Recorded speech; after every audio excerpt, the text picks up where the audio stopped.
In this video, I want to talk about how you can avoid bundle deals on AliExpress.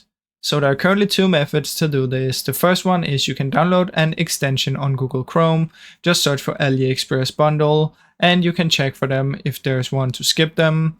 And the second one is what you can do is you can do it manually. Now with the extension, what it's going to do is it's just going to search for the item and look if there's any sellers selling it, but without a bundle. So you can do that manually. Just find a random bundle or the one you want. So let's say it's this one. And then you just look at the name right here. And then you want to copy the name and you want to search for it. Then you just want to check if there's any sellers that's also selling this one, but not selling it as a bundle. So those are currently the only two ways that you can do this. Now keep in mind, usually there's many different sellers selling the same item or very similar items. So it shouldn't be too difficult to find one that's not a bundle.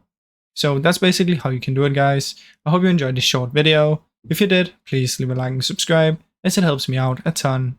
Thank you so much for watching.